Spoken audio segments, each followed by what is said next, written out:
সিলেট অঞ্চলে আমার একটা ছেলেরে আমি দীর্ঘ 4-5 বছর ধরে দেখতাম, প্রত্যেক মাহফিলে দেখছি হে সামনে বস, আমি বইলেই তারে নজরে পড়তো আমার।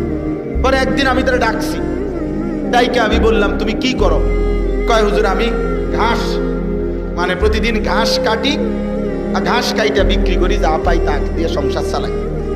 তাই বললাম তুমি যে সব মাহফিলে আসো, আমি দেখলাম তোমারে।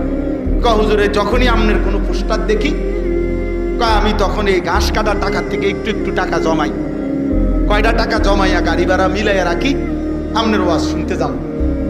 তাই বললাম যে মাশাআল্লাহ। তো আমি বললাম যে তো আর কিছু কইবানি? কওদের আমার জীবনের একটা স্বপ্ন আছে, বানিয়াচং হবিগঞ্জ তার বাড়ি। আমি বললাম কি স্বপ্ন কও? আমি 10 টাকা 50 টাকা করে জমাইতেছি, আল্লাহ যদি আমারে কোনোদিন তৌফিক দেয় আমি আমনেরে আমগা এলাকায় দাওয়াত দিয়ে নিয়ে ওয়াজ করাবো। পরে আমি বললাম ওহন দাঁড়া, ওহন ডেট লো, এখন নাও ডেট, আজকে তোমারে ডেট দিলাম, হাদিয়া দিতে হবে না, আমি দিমু তোমার, এটা তোমার মাহফিলের সান্দা আমি দেবো। ও আজের টেহা লাগতো না, তুমি যাও, তুমি আয়োজন করো, যেখানে কও তুমি, তোমার ঘরে হোক উড়ানে হোক, আমি ওখানে ওয়াজ করবো। আমি বলছি আমি যাবো, ডেট দিলাম, যাও। আশ্চর্য, বানিয়াচং আমি গত বছর এই ছেলেটা তার দাওয়াতে আমি গেছি মাহফিলে, গিয়া দেখলাম বানিয়াচং বাংলাদেশের সবচেয়ে বড় গ্রাম, এটা জানেন? বাংলাদেশের সবচেয়ে বড় গ্রামের নাম হইল এই বানিয়াচং হবিগঞ্জ। এক গ্রাম এক উপজেলা। হ্যাঁ হ্যাঁ, এটা গ্রাম একটাই, একটা উপজেলা, বুঝছেন নি হুজুর?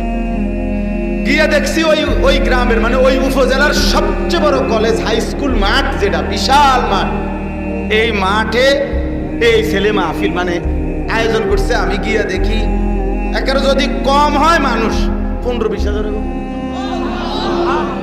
স্টেজে যদি একেবারে না হয় হুজুর 300-400 হুজুর হইব। হুজুর খেলাফত মজলিসের যিনি কেন্দ্রীয় আমির, এই যে দেওয়ালঘড়ি মার্কার যে খেলাফত মজলিস, উনি বসা পাশে, ওনার বাড়িতে বানিয়েছে বড় বড় হুজুর সব।